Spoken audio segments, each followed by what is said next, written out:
as nossas habituais saudações.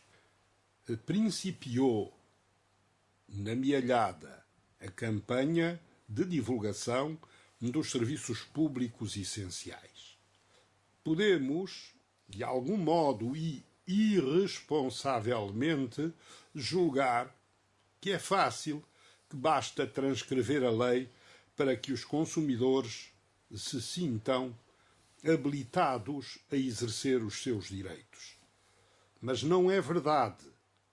O que se passa é que estes problemas são demasiado complexos porque muitas são as normas, muitas as disposições legais, quer se trate de leis, de decretos-leis, de decretos regulamentares, de portarias, de despachos, de avisos, de instruções, de diretivas das entidades reguladoras, de regulamentos de tais entidades e do mais. E isto torna-se extraordinariamente complexo. Como complexo é o processo de suspensão e de cessação ou extinção do serviço de comunicações públicas ou eletrónicas que abrange, por um lado, o serviço fixo de telefone, por outro, o serviço móvel, a internet, a televisão, etc. Vejamos. Cumprimento. Emitida a fatura, o consumidor tem, por hipótese, 20 dias para pagar. Este prazo não resulta da lei. É consignado e, por vezes, de forma dúbia, de forma duvidosa, equívoca, nos contratos celebrados com os fornecedores, com os operadores. Emitida a fatura, o consumidor tem, por hipótese, 20 dias para pagar. O consumidor tem a faculdade de pagar e obter quitação de apenas parte das quantias constantes da fatura nos termos da lei. Incumprimento do contrato. Se não pagar, os operadores emitem um pré-aviso para que, em mais 30 dias, o consumidor pague. O pré-aviso é feito por escrito, no prazo de 10 dias após a data de vencimento da fatura. Deve constar especificamente dele a consequência do não pagamento, que pode ser tanto a suspensão como, eventualmente, a cessação automática do serviço. E do pré-aviso deve constar ainda a indicação dos meios ao alcance do consumidor para que possa evitar tais consequências. Quais são as consequências do não pagamento? A suspensão do serviço por 30 dias. No prazo de 10 dias, depois dos 30 dias adicionais para pagamento ou acordo de pagamento. Isto parece difícil, mas com um exemplo vamos lá. Outra das consequências é a cessação ou extinção do contrato se, vencidos todos os prazos, não houver pagamento ou acordo de pagamento. Se houver reclamação por escrito dos valores da fatura, com fundamento no facto de não haver ou não ser exigível a dívida, não deve ter lugar a suspensão até ao apuramento definitivo da situação. Vamos dar um exemplo. A data da fatura, por hipótese, é de 31 de janeiro.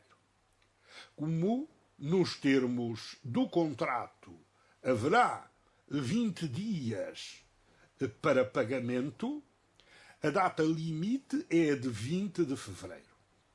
Se o consumidor não pagar, emite-se um pré-aviso até 10 dias, ou seja, até 2 de março, caso, evidentemente, não pague.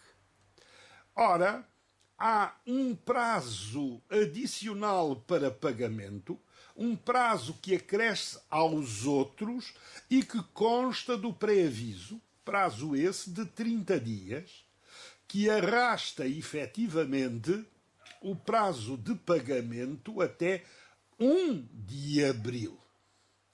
Se, entretanto, o consumidor continuar a não pagar,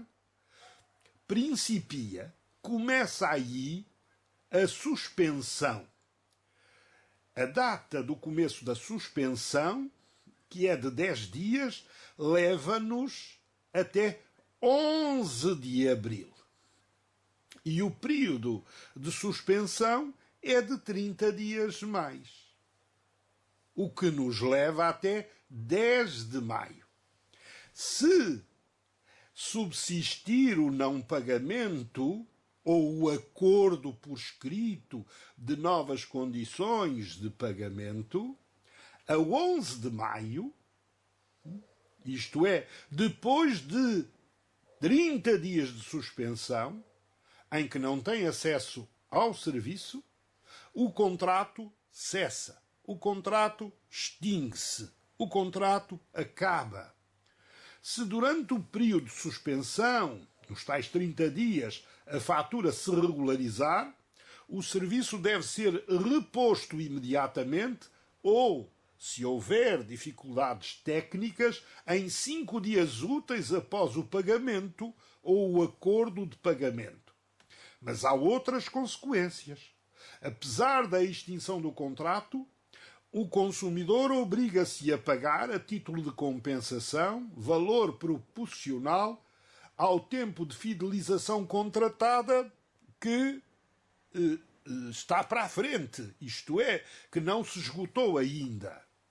Entre a suspensão e a extinção do contrato, o consumidor tem direito a chamadas que não impliquem pagamento, como as do número europeu de emergência, o 112.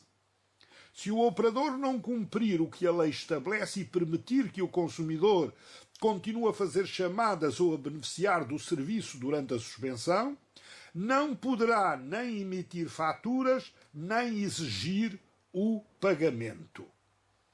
A emissão de faturas de serviços anteriores à suspensão, essa é lícita. Pode efetivamente o distribuidor, o fornecedor, a operadora, emitir faturas dos serviços anteriormente prestados. O não pagamento de qualquer das prestações previstas no acordo, caso tenha havido acordo e reatado o fornecimento ou a prestação do serviço, leva à cessação do contrato mediante um pré-aviso de 8 dias. Se deixar de pagar o que no acordo tiver sido estabelecido, haverá, por conseguinte, mais um pré-aviso de 8 dias, findos os quais o contrato extingue-se definitivamente.